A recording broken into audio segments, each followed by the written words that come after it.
सनातन रक्षक परिषद भारत के कार्यकर्ताओं ने छुटमलपुर में किया एक भव्य कार्यक्रम का आयोजन। हजारों सनातनी महिला व पुरुष हुए शामिल। नगर पंचायत छुटमलपुर देवरत्ना मैरिज हॉल में सनातन रक्षक परिषद भारत के बैनर तले एक भव्य कार्यक्रम का आयोजन हुआ, जिसमें हजारों सनातनी शामिल हुए। कार्यक्रम में देश के कुछ महान संत भी शामिल हुए। संतों के आगमन पर कार्यक्रम के आयोजनकर्ताओं ने उनका फूल मालाओं व ढोल नगाड़ों से स्वागत किया।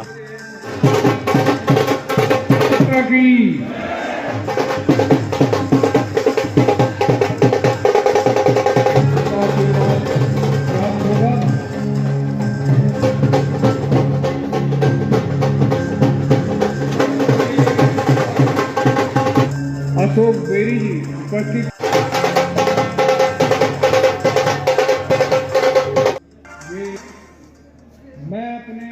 कार्यक्रम का शुभारंभ कार्यक्रम में आए मुख्य अतिथि मान्यवर राजकुमार बेरी जी वह महामंडलेश्वर महसानंद गिरी जी महाराज ने दीप जलाकर किया। कार्यक्रम में आए सभी मुख्य अतिथि व महान संतों का कार्यक्रम आयोजनकर्ताओं ने स्मृति चिन्ह देकर व पटका पहनाकर स्वागत किया।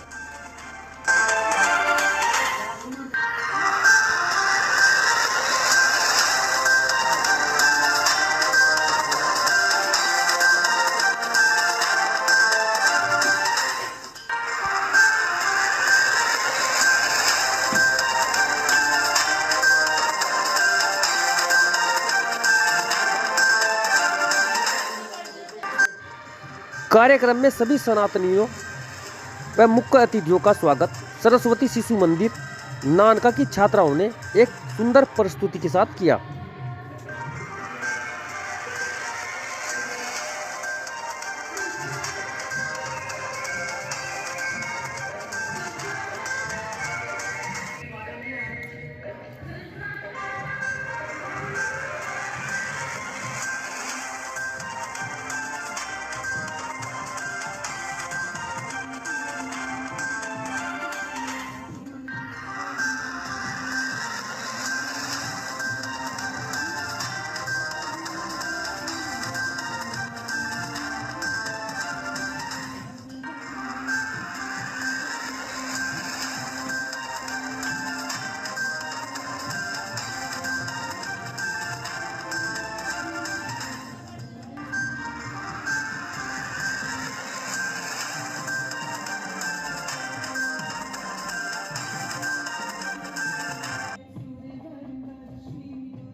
कार्यक्रम का संचालन सुधांशु वत्स जी ने किया।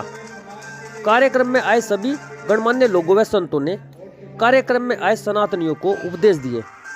निरंतर चलने वाले हमारी परंपराओं में है, हमारे संस्थान को एकत्र करने और हिंदुओं को जागृत करने के लिए कराई, क्योंकि सभी हिंदू अलग अलग जाति भेदभाव में बटे हुए हैं। उन्हीं को पूर्ण करने के लिए सनातन धर्म के सभी संत महापुरुषों की सभी राजधानी देवभूमि उत्तराखंड पतित पावनी माता भागीरथी के तट पे माता शाकंभरी के चरणों में आज जो है सनातन रक्षक कि हिंदू जब जब बटा है तब तब कटा है। मैं आज के परिवेश में आज की इस डेफिनेशन को मैं स्वीकार नहीं कर रही हूं मीडिया के साथ। हिंदू बट नहीं रहा है, हिंदू तो एकत्रित है, हिंदू संगठित है। तभी तो देश के अंदर मोदी जी बैठे हैं, उत्तर प्रदेश में योगी जी बैठे हैं। मैं कहना चाहती हूं हिंदू बट नहीं रहा, हिंदुओं को गुमराह कोई ना करे। हिंदू घट रहा है, इसीलिए पिट रहा है, इसीलिए लूट रहा है और इसीलिए कर रहा है। 5 लाख हिंदुओं को निकाला कश्मीर से तो हिंदू चुप रहा। कश्मीर में आग लग रही थी, लगने दो। बंगाल में सरेआम चलाया गया। टीपू चंद्र दास किसी ने उफ तक नहीं किया। यूएन तो चुप है, मानवाधिकार चुप है। और मैं तो कहूंगी मीडिया के माध्यम से, महाराज जी माफी चाहूंगी आपसे, मीडिया के सामने कहूंगी खुल्ला खुल्ला, मानवाधिकार को शायद हिंदुओं को मानव मानता ही नहीं। अभी तक उफ नहीं किया। सब मौन है, नेता भी मौन है, पक्ष भी मौन है, विपक्ष भी मौन है। मुझे इस पर कोई ऐतराज नहीं। हिंदुओं जागो रे, हिंदुओं जागो, जगाने आई हूं, कोई भाषण देने नहीं आई। टीपू चंद्र दास को जिन लोगों ने मीडिया के माध्यम से देखा होगा, कितनी दुर्दशा। अगर जरा सा खाना बनाते हुए हमारा हाथ जल जाता है, कितनी जलन होती माताओं बहनों, बताना जरा। कितना दर्द होता है कि नहीं। उस बेचारे को पहले पिटाई करी बांध करके, कितनी पिटाई की नंगा करके, फिर उसको लटका करके फांसी पर लटकाया। पीटने के बाद उस बेरहम कौन को तरस नहीं आया मेरे भाई टीपू चंद्र दास पर। फिर उसके ऊपर पेट्रोल डाला, आग लगा दी, तब भी उनको रहम नहीं आया। अल्लाहू अकबर के नारे बुलंद किए। हिंदुओं ये दुर्दशा है जिसको हमने आजाद किया बांग्लादेश को। उसके अंदर 3 बहनें एक मकान के अंदर थी हिंदुओं। उसी दिन की घटना मीडिया ने नहीं दिखाई। तीनों बहनों को कमरे में बंद करके पेट्रोल डाल करके जिहादियों ने वहां पर आग लगाई। कहां कहां बताऊं जल रहे हो, कहां कहां मर रहे हो। हिंदुओं क्यों मर रहे हो? क्योंकि कम हो रहे हो, संख्या कम हो रही है। महाराज जी का धन्यवाद करती हूँ। अभी महाराज जी ने मुझसे पूर्व कहा कि संख्या बढ़ाओ। मैंने 10-15 साल पहले महाराज जी राजस्थान से बयान दिया था, मीडिया ने बहुत चलाया। साध्वी प्राची का विवादित बयान 2014 का, 14-15 पूरे देश में हल्ला मच गया। साध्वी प्राची का भड़काऊ बयान, विवादित बयान। मैंने कहा था हिंदुओं के घरों में भी 4-4 बच्चे होने चाहिए। उनके यहाँ 40 है तो हिंदुओं को भी अपनी संख्या बढ़ानी चाहिए। उस दिन किसी का ध्यान नहीं। हाय साध्वी प्राची ने विवादित बयान दे दिया, हाय साध्वी प्राची ने इतना भड़काऊ बयान दे दिया। 10 साल पहले भड़काऊ लगा था। आज मैं कह रही हूँ इस सनातन धर्म रक्षक परिषद के कार्यक्रम में हिंदू अब नहीं जगे, अपनी संख्या नहीं बढ़ाई तो 10 साल बाद तुम्हें भी कोई बचाने नहीं आएगा। लिख लेना, लिख करके ले जाना। बांग्लादेश के अंदर घटना हुई ना, बागपत का एक लोंडा 20-25 साल का खुलेआम धमकी दे रहा। कई जगह धमकियां दे दी कि बांग्लादेश बना देंगे। क्या बात कर रहे हो? इसलिए मैं निवेदन करना चाहती हूँ आपके बीच में कि जागो रे हिंदुओं, टाइम है, वहां पर फंडिंग हो रही, कोई जांच नहीं हो रही उनकी। सरकार से निवेदन करूंगी कि जो फंडिंग होती, अभी आसाम के अंदर एक महिला ने कप्तान को जाकर के तहरीर दी है कि मेरा पति को फंडिंग मिल रही है, इसकी जांच करिए।